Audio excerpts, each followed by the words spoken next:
बीते 6 दिनों से मिडिल ईस्ट में भीषण युद्ध लगातार जारी है। बेशक इस जंग में दो किरदार हैं, पहला है इजराइल और दूसरा है ईरान। मगर क्या आप ये जानते हैं कि असल में इजराइल ईरान के बीच बारूदी घमासान फिरके की जंग में तब्दील हो चुका है, जिसके दो किरदार हैं, एक शिया दूसरा सुन्नी। भले ही आपको यकीन न हो, लेकिन कुछ एक्सपर्ट्स ऐसा दावा कर रहे हैं कि शिया बहुल मुल्क ईरान की हस्ती को मिटाने के लिए अरब के जितने सुन्नी मुल्क हैं, जितने देश हैं, वो षड्यंत्र रच रहे हैं।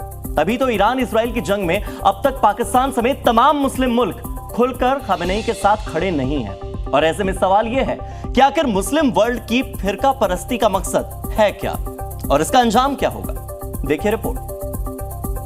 अरे जनाब, सिर्फ पाकिस्तान ही नहीं बल्कि दुनिया के जितने भी बड़े मुस्लिम देश हैं, जिनकी गिनती शक्तिशाली मुल्कों में होती है, जो खुद को मुस्लिम वर्ल्ड का खलीफा मानते हैं, वही इस्लामिक देश आज ईरान के साथ खड़ा होना तो दूर की बात, उसकी हिमाकत करने की हिम्मत तक नहीं जुटा पा रहे हैं।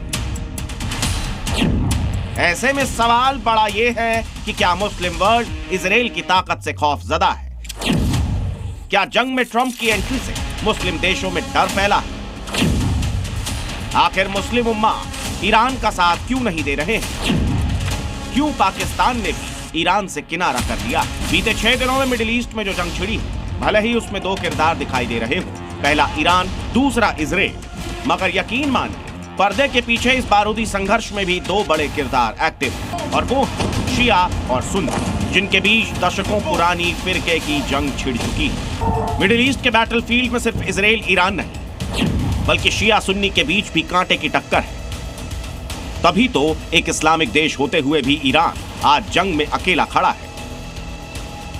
कोई मुस्लिम देश उसके साथ जंग में नहीं उतर रहा, और ना ही कोई मुस्लिम देश ईरान को हथियारों की सप्लाई कर रहा है। और इसके पीछे की वजह सिर्फ और सिर्फ फिरका परस्ती है।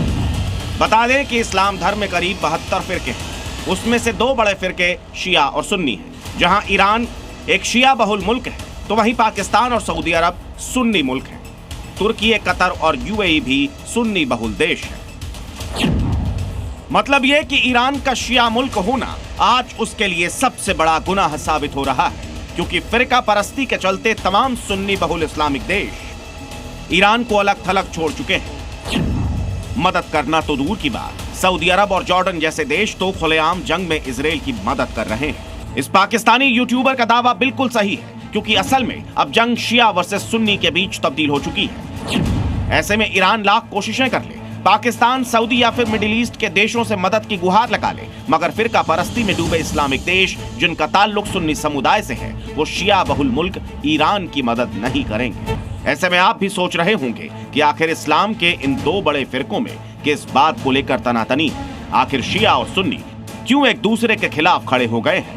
बस इसी फर्क के चलते इस्लाम में इन दो फिरकों में तलवारें खिंची रहती हैं। हर कोई एक दूसरे को मारने काटने पर आमदा रहता है। बता दें कि कल तक ईरान जब पावर में था, तब खामेनेई के इशारे पर सुन्नी बहुल इस्लामिक देशों पर हमला किया जाता था, मिसाइल और ड्रोन दागे जाते थे।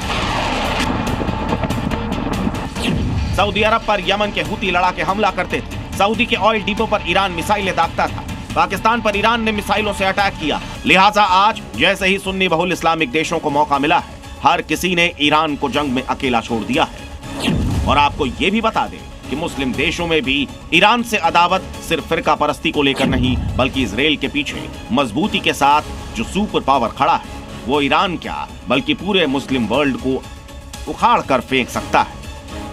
बस इसी बात से एटम बम रखने वाला पाकिस्तान भी सहमा हुआ है। कल तक जो पाकिस्तानी इजराइल को धमकियां दे रहे थे, एटम बम की धौंस दिखा रहे थे, उनकी घिग्गी बंधी हुई। भले ही पाकिस्तान शिया वर्सेस सुन्नी के चलते ईरान का साथ नहीं दे रहा हो, मगर इजराइल को इससे कोई फर्क नहीं पड़ता, क्योंकि ईरान के बाद अगला नंबर पाकिस्तान। मतलब ये कि फिरके की जंग ईरान की बलि ले सकती है, खामेनेई को सत्ता से बेदखल कर सकती है, क्योंकि एक बात शीशे की तरह साफ हो गई, कोई भी सुन्नी बहुल इस्लामिक देश ईरान का साथ नहीं देगा, और ऐसा हुआ तो ईरान का वजूद मिटना तय है।